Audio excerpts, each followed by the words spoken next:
Abonnez-vous. Congo Esengo TV. Congo Esengo Nalelio.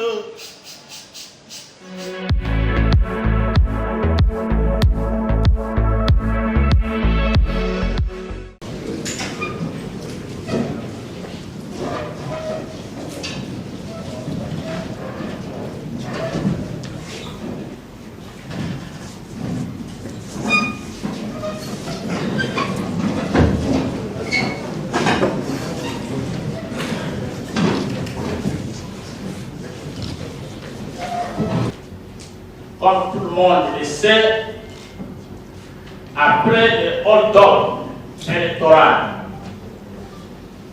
du 30 décembre 2018, le président élu Martin Fayulu Madidi avait fait depuis le mois de mars 2019 une proposition de sortie de crise à l'Union européenne. 2 mois plus tard, le 10 mai, le président élu Martin Fayulu a signé une proposition de sortie de crise. Et cette proposition de sortie de crise était essentiellement fondée sur les réformes institutionnelles pour sortir notre pays de la crise de légitimité, crise dans laquelle l'organisation chaotique des élections de 2018 l'avait plongé. Aujourd'hui, le président de l'avocat nous a invité pour vous présenter dans le concret sa proposition de réforme de la loi portant organisation et fonctionnement de la CENI. Cette présentation s'inscrit dans une série d'autres présentations, d'autres lois liées aux réformes institutionnelles. Sans plus tarder, nous allons procéder de la manière suivante. Je vais passer la parole au Premier ministre honoraire, le président Adolphe Moussitor, qui va faire un mot d'introduction. Ensuite, suivra la présentation de la proposition de réforme de la loi portant organisation et fonctionnement de la CENI par le président Martin Fayulu. Et enfin, il y aura des questions qui seront posées à l'un des membres du présidium. Et je vous exhorte à patienter parce qu'à la fin de la cérémonie, on va remettre à chaque invité un exemplaire de la proposition de la réforme de la loi organique portant organisation et fonctionnement de la CENI. Sans plus tarder, je passe la parole au Premier ministre honoraire, membre du présidium, le président Adolphe Moussitor. Merci. Disons que le modérateur a déjà exposé l'essentiel. D'abord, bonjour. Mesdames, Mesdemoiselles et Messieurs, je voudrais de prime abord vous remercier au nom du présidium de l'avocat d'avoir répondu nombreux à cette manifestation, à cette conférence, qui est la première qui inaugure une série de conférences, comme l'a dit le modérateur, avec lesquelles le président de l'avocat va vous présenter ses propositions ou ses projets de réforme institutionnelle. Et vous évidemment, à la suite de toutes ces présentations, vous réagirez par des propositions, des remarques, des observations, directement, spontanément, ou après avoir plutôt lu, par écrit. Nous viendrons vers vous cette fois-là, et vous viendrez vers nous. Nous sommes très ouverts parce qu'il s'agit d'une approche d'enrichissement et de participation de toutes les forces vives, mais aussi des bons partenaires. Mesdames et messieurs, messieurs de la presse, chers compatriotes, le chaos électoral de décembre 2018 a plongé une fois de plus notre pays dans l'illégitimité endémique qui date des 60 ans avec des cycles électoraux contestés, à la base de l'instabilité, de l'insécurité, de l'absence d'égoïsme national et de la rupture entre les peuples et les sommets, avec pour conséquence les crises récurrentes au plan déjà la pauvreté sociale, économique et les crises qui accompagnent cette pauvreté. Et l'avocat, au lendemain de cette fraude massive électorale, séduit une plateforme électorale qui était parmi une plateforme politique pour lutter contre les antivaleurs à la base de cette situation, de cette fraude, pour lutter pour l'état des droits, défendre la Constitution, particulièrement en ce qui concerne ses articles réguliers, mobiliser la population pour aller vers une alternance démocratique à travers des bonnes élections susceptibles d'exprimer les choix des électeurs souverains primaires. C'est évidemment dans la foulée pour contribuer à la solution, nous disions l'alternance démocratique reflétant la vérité des urnes doit être précédée par des réformes en corrigeant là où les mal ou par où le mal est arrivé, à savoir des réformes institutionnelles. C'est dans ce cadre-là que M. Martin Fayou, président élu, a présenté aux forces vives un plan de sortie des crises qui disait, parce que préalablement, en républicain, nous avons engagé la procédure auprès des instances concernées. D'une part, nous demandions qu'on procède au comptage des voix. La justice n'a pas suivi cette procédure classique. Ensuite, nous avons demandé qu'on publie les résultats circonscription par circonscription, comme c'est des coutumes à travers le monde, en respectant les standards internationaux. Nous n'avons pas obtenu. En tant que républicains citoyens, nous avons alors dit qu'il y a moyen de sortir de l'illégitimité, mais avec des nouvelles élections. Les institutions pourront être en place, mais si ensemble on se met d'accord pour dégager un consensus sur les réformes à engager, nous pourrions à ce moment-là organiser les élections. Nous disions nouvelles élections anticipées parce que nous savions que le contexte administratif, technique, financier de notre pays est tel qu'il faut commencer un peu plus tôt pour déboucher sur des élections. On ne nous a pas suivis. Et au fur et à mesure, ceux qui ont pris le pouvoir par la force pensaient qu'ils pouvaient rencontrer la soutien du peuple en modifiant à l'intérieur des institutions illégitimes la majorité. Et ce qui s'est passé. Nous ne sommes pas convaincus que c'est de cette manière-là qu'on va résoudre le problème de légitimité par des nouvelles élections.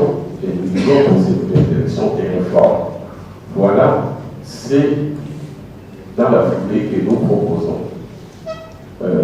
Nous allons proposer les différentes réformes concernant les institutions en rapport avec les processus électoraux. Et ici, donc, c'est la première séance. Nous proposons à votre discussion, à votre attention et intérêt, ce qui n'est que des propositions qu'elles nous donnons. Bénéficiant de votre enrichissement, comme je l'ai dit précédemment. Vous allez probablement, n'ayant pas encore lu les textes, vous allez réagir spontanément, même votre rapport, vous l'attendons par écrit, ou encore une fois, si vous voulez voir à votre invitation, ou quand vous viendrez vers nous, en tout cas, nous allons être le plus démocratique possible. Ce qui est important aussi, au-delà du fond de ces réformes, il y a la procédure sur laquelle nous reviendrons. Nous voulons des réformes qui soient faites et sanctionnées dans le cadre d'un consensus, dans le cadre paritaire, consensuel, et pour cela nous sommes ouverts à toutes les propositions qui viennent de force publique de la nation, à tout enrichissement. Je vais laisser la parole au président élu, M. Mme qui va exposer notre proposition de réforme. Merci. Les représentants des confessions religieuses, bonjour, messieurs, mesdames de la presse, messieurs, mesdames des associations et des mouvements citoyens, je vous dis bonjour. Notre présentation, on va, s'il vous plaît, si vous dérangez, je ne sais pas si vous voulez savoir, parce qu'on avait dit que vous laissez, s'il vous plaît.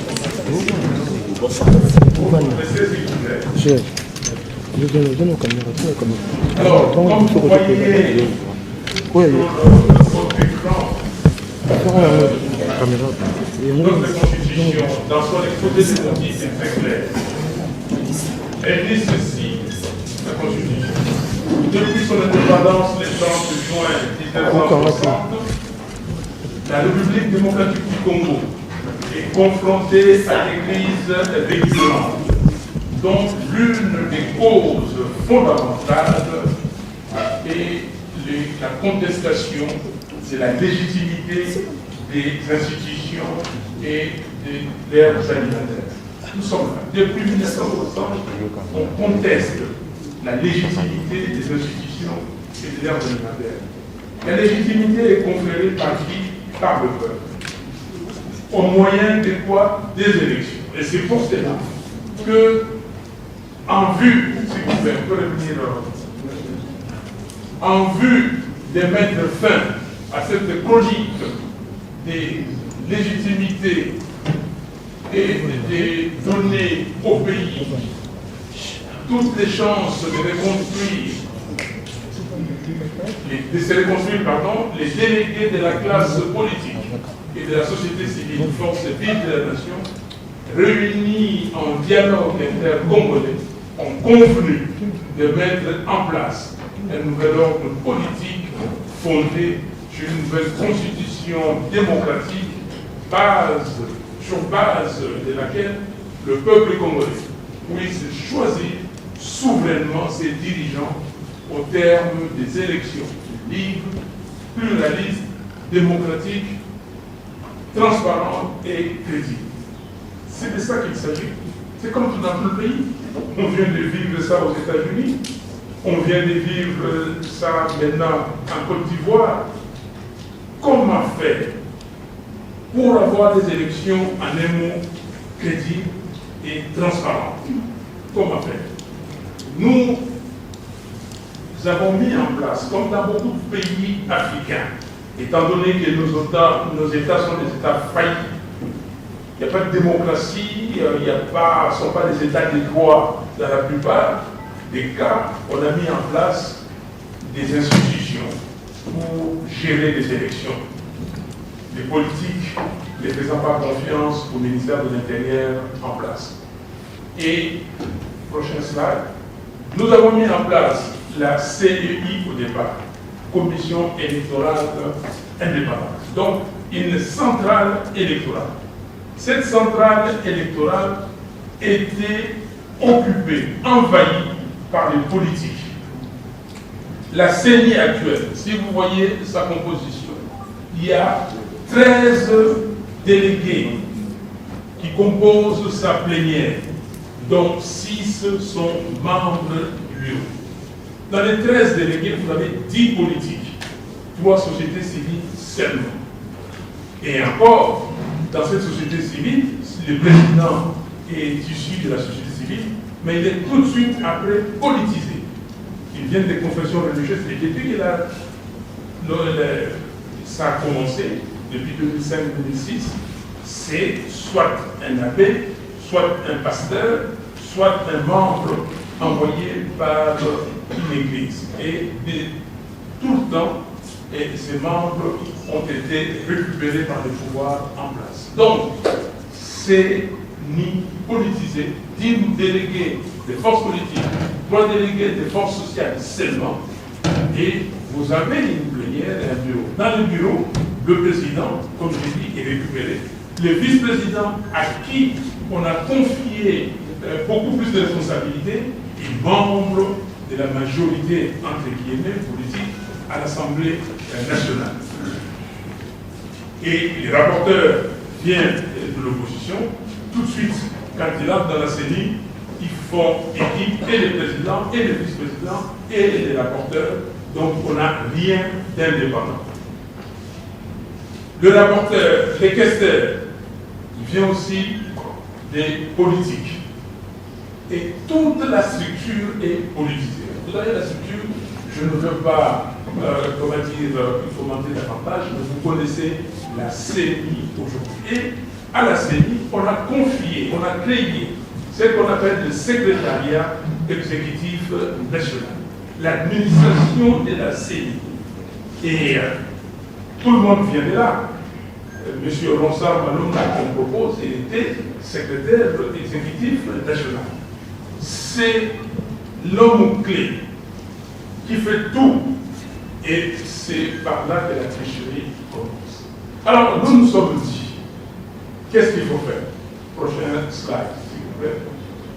Prochain slide sur les... Voilà.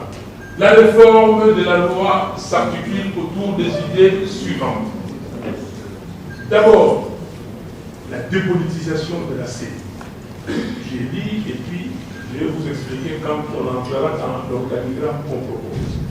Nous voulons rendre l'organisation et la gestion des élections crédibles et transparentes. Quand je dis crédible, donc réellement crédible et transparente.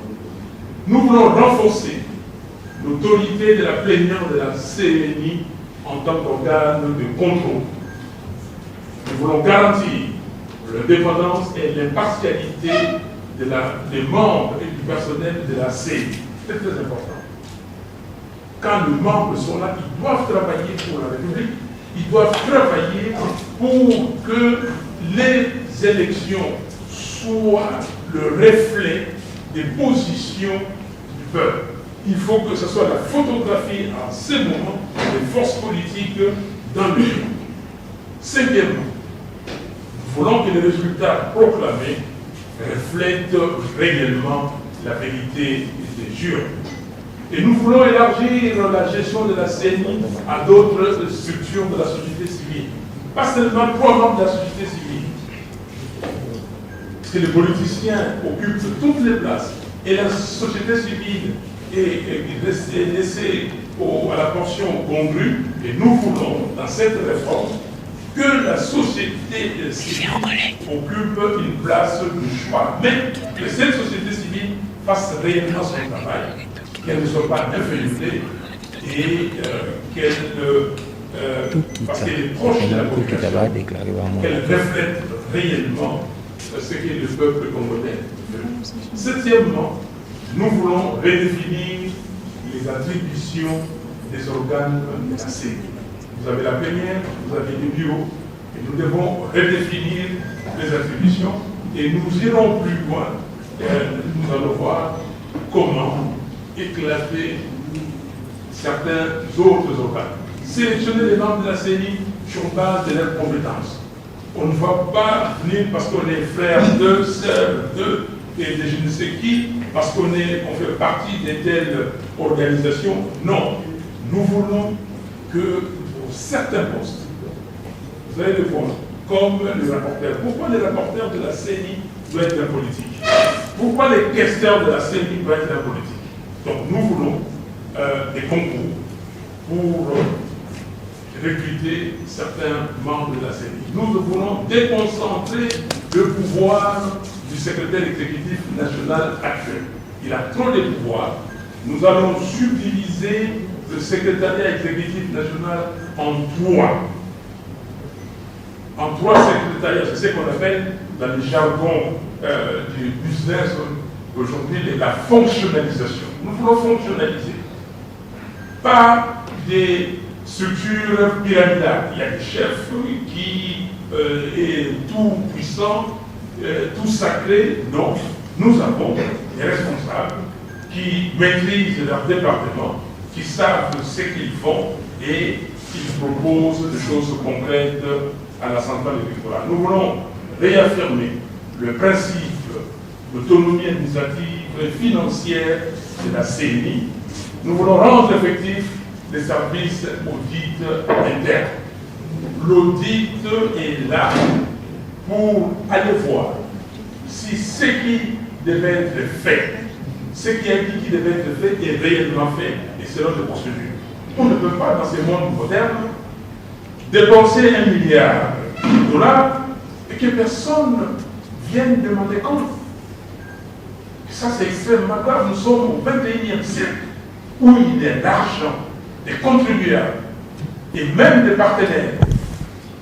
Cet argent est dépensé sans qu'on sache exactement comment ça a été dépensé.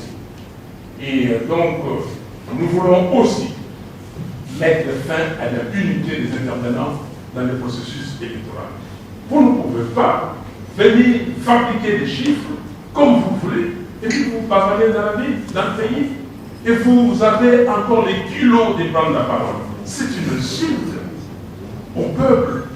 C'est extrêmement grave. Dans aucun pays au monde, ça peut se faire. Moi, je ne veux pas. Et nous avons droit à la différence. Chacun de nous a droit à la différence. On ne veut pas parce qu'on dit que non, les Congolais acceptent l'inacceptable. Non, pas pour les Congolais. En tout cas, pas le peuple congolais comme je le comprends. Nous devons faire respecter la durée de mandat de la CENI, des membres de la CENI. Durée de mandat, 6 ans. 6 ans, fini, vous partez. Vous ne pouvez pas rester là. Vous partez. Et puis, on doit mettre en place des mécanismes pour que la centrale continue de fonctionner normalement. Et nous devons aussi garantir le droit à la sécurité sociale au personnel de la CENI. Les personnels de la CENI sont des hommes et des femmes qui ont des responsabilités et qui ont une vie à mener. Donc, ils ont droit à la sécurité sociale. Et enfin, nous voulons garantir la liberté syndicale aux gens et cadres de la centrale électorale. Donc, s'ils ont des revendications, il faut qu'ils présentent ces revendications. Voilà l'esprit qui habite cette réforme. Vous le voyez maintenant, il est transcrit dans un organigramme. Nous avons 2 structures. La première, c'est la plénière. Et nous voulons une plénière de 23 membres. La plénière actuelle, c'est 13 membres. Nous disons 23 membres. Comment? Nous avons une plénière. Vous avez 8 délégués des confessions religieuses. Ça, c'est un pays très religieux, spirituel.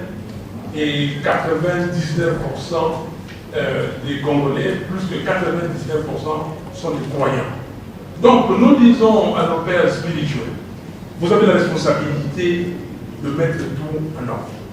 Nous voyons au Sénégal, dans certains pays, ce sont les religieux. Le Sénégal, le pays que je connais qui est en crise aujourd'hui, vous voyez, déjà 95% des Sénégalais sont musulmans. Peut-être moins de 5% catholiques. Et le Sénégal, c'est un pays qui a permis d'avoir, au départ, un président qui était sévère, Léopold Sédar Senghor, catholique de surpoids. Donc, ils ont su se mettre d'accord. Et à chaque fois qu'il y a un problème, et là, les imams, les religieux catholiques et autres se mettent d'accord pour voir comment régler le problème avec les politiques. Et je crois, sincèrement, nos pères spirituels, vous êtes là, que votre responsabilité est engagée. Ce n'est pas de vous mettre un délégué de président qui va être acheté et que vous commencez à vous disputer et comment est-ce que nous allons décider. Nous avons réglé ces problèmes. Vous, vous avez 8 confessions religieuses. Vous représentez la plénière et vous serez aussi le bureau. Et en plus de ces 8 délégués des confessions religieuses, nous ajoutons 8 délégués de la société civile, d'autres organisations de la société civile. L'organisation des femmes, c'est le mois de la femme, 2 délégués. L'organisation, donc les mouvements citoyens, 2 délégués.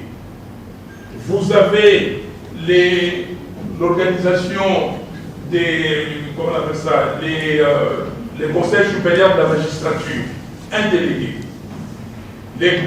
L'ordre national des avocats, 1 délégué. Les organisations qui s'occupent des élections, 2 délégués. Et ça fait 8.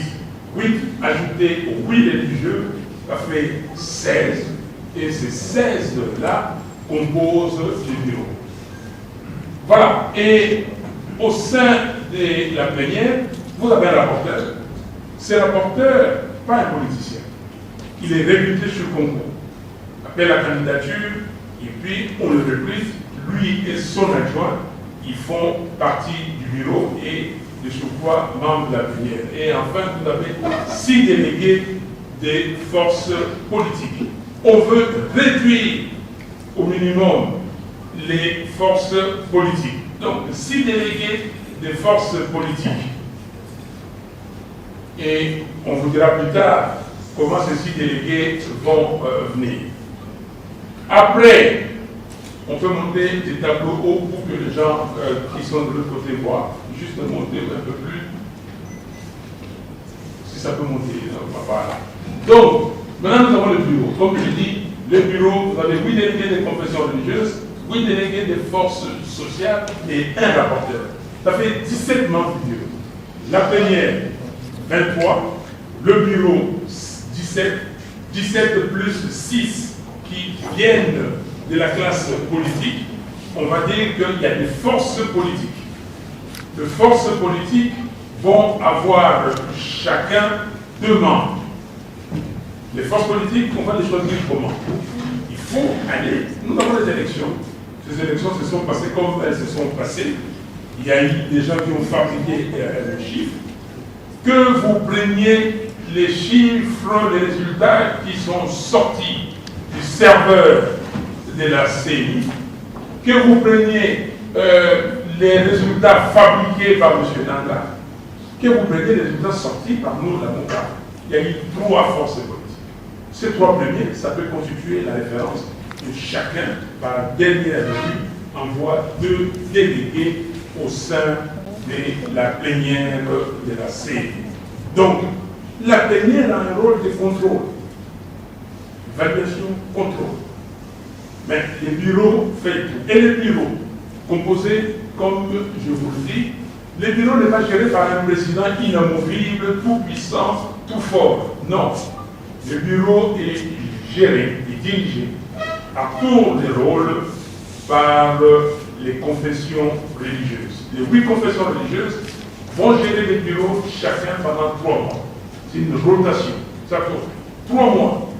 Vous gérez et après, l'autre confession vient et ils vont s'organiser. Il y a des mécanismes qui sont mis en place pour encadrer la rotation. Et donc, si le travail est fait correctement, s'il y a la transparence, s'il y a les day-to-day comme on dit, si on fait les next steps, donc ça se fera correctement, transparent. Les sociétés sont devenues comme ça. Il n'y a pas le chef tout-puissant qui va centraliser et tout le monde fait la queue pour qu'il soit reçu à tour de rôle. Donc, voilà le bureau. Et puis nous descendons.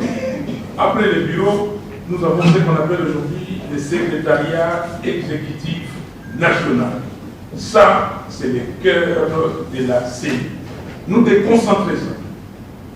Nous déconcentrons, ce qu'on appelle le secrétariat exécutif national en 3 secrétariats. Nous gardons un, qu'on va continuer à appeler secrétariat exécutif national, un deuxième secrétariat national des opérations, chargé des opérations pour ceux qui étaient dans ce pays en 2005-2006 et 2007. Rappelez-vous de ce qu'on a appelé BNO, Bureau national des opérations. C'était comme ça. La CEI était déconcentrée. Le CEN, le secrétariat exécutif national, est venu après. Donc la CEI était déconcentrée de cette façon. Et vous avez les BNO et vous avez les CNT qui s'appellent les Centres nationaux de traitement. Là, nous appelons ça secrétariat national de traitement. Et chacun a ses responsabilités, chaque secrétariat a ses directions, et puis on travaille correctement. Et le secrétariat exécutif national qui reste va être en charge pour la gestion administrative de ce qu'on appelle les CEP, le secrétariat exécutif provincial. Il y en a 26. Et puis, sous ces secrétariats exécutifs provinciaux, vous avez des antennes, donc qui seront gérés. Et donc, là, nous pensons que la CEI pourra être efficace. Et je répète ce que j'ai dit, c'est la fonctionnalisation. Et maintenant, autre innovation, détail, c'est que les commissions. Avant, vous aviez des responsabilités attribuées au président, attribuées au vice-président, attribuées au rapporteur. C'était les 3 tout-puissants. Et les questions généraient de l'argent pour arranger tout le monde. Non. Maintenant, nous allons passer dans le système de commissions. Nous créons 8 commissions. C'est là où se fait le travail. Vous avez la commission juridique, vous avez la commission inscription sur les listes, déroulement des scrutins, vous invitez, et collecte des résultats.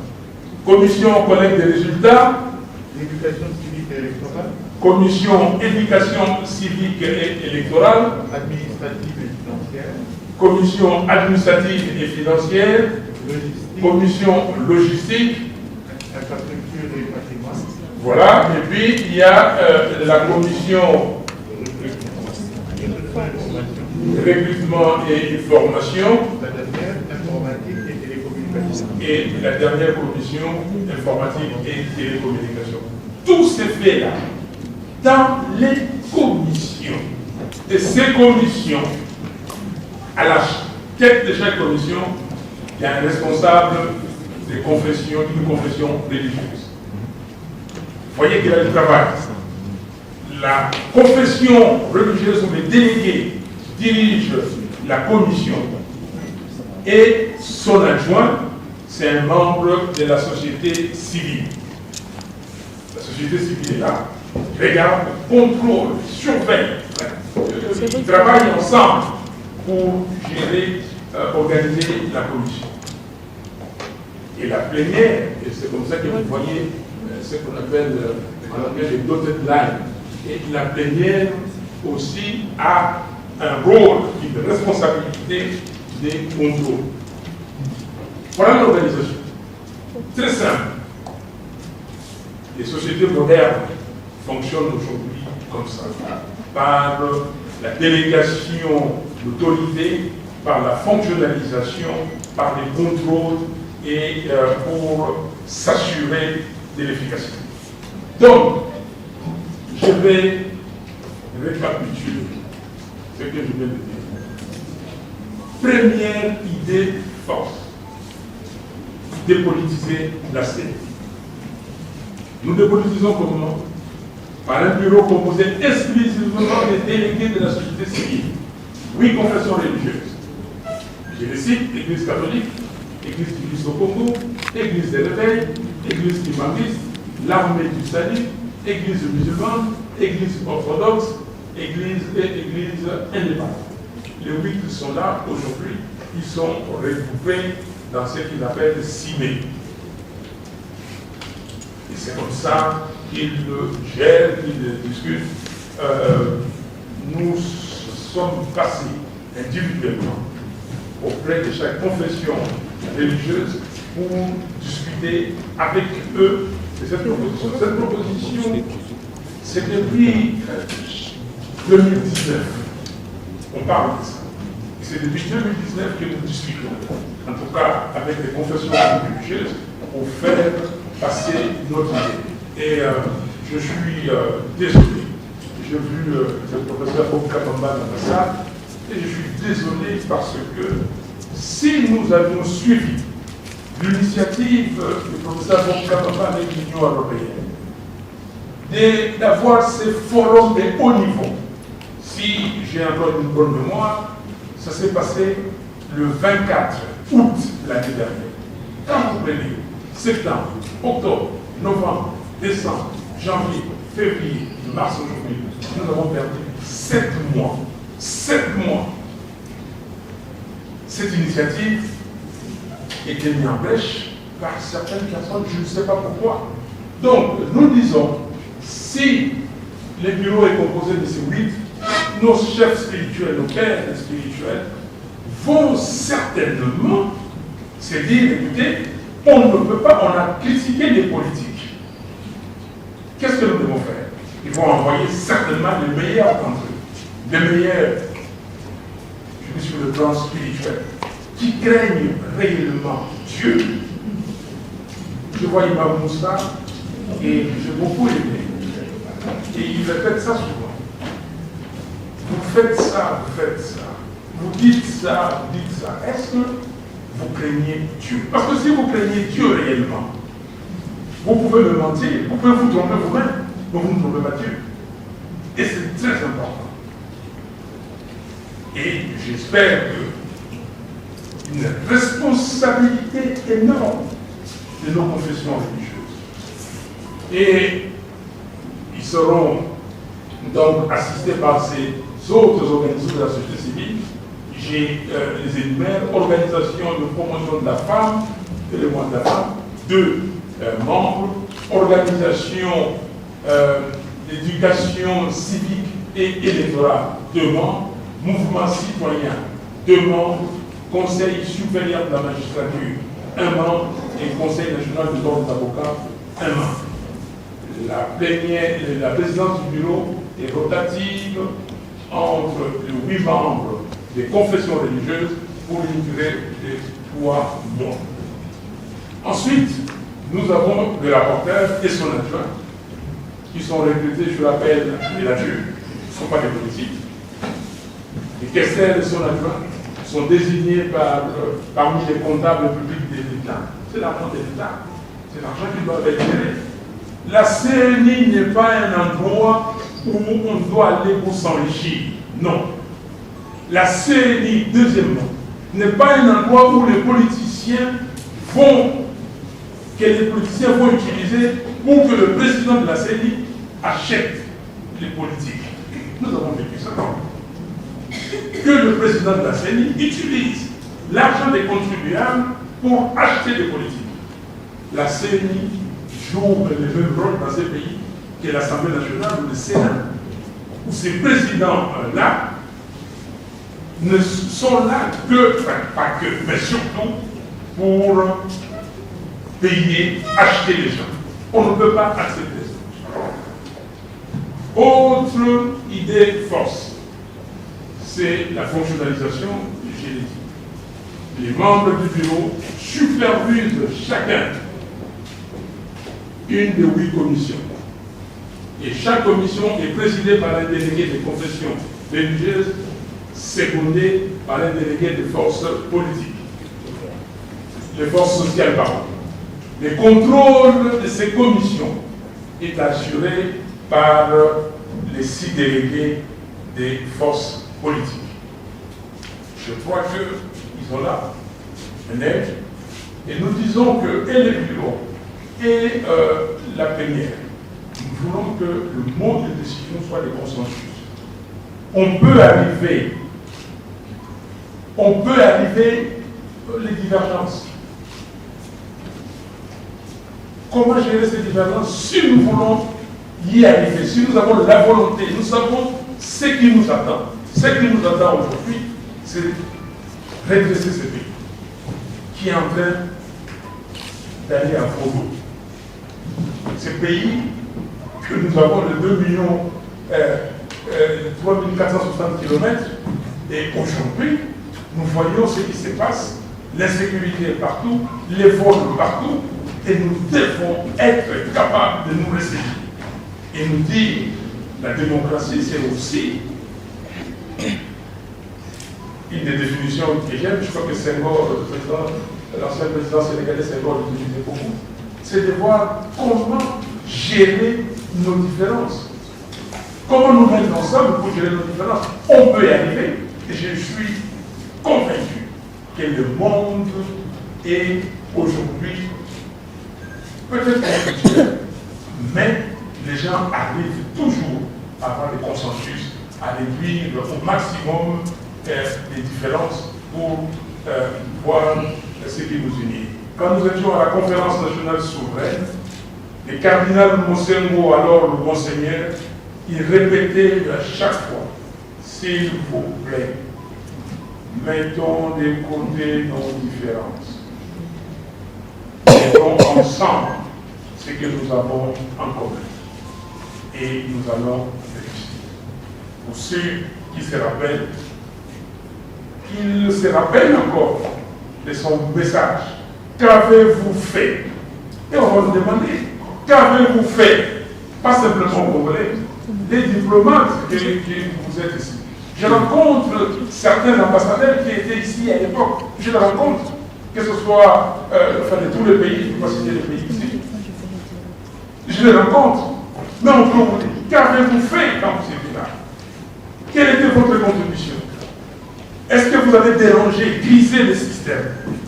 Est-ce que vous avez mis de l'huile, la graisse pour que ça roule, ça coule flawless? On va nous demander, nous tous, nous sommes responsables. Donc, nous disons, le secrétariat exécutif national est éclaté en 3 secrétariats, comme je dis, secrétariat exécutif national, secrétariat national de coopération et secrétariat national des traitements. Les prochains. Voilà. Donc, j'ai terminé ma présentation. Je vous remercie.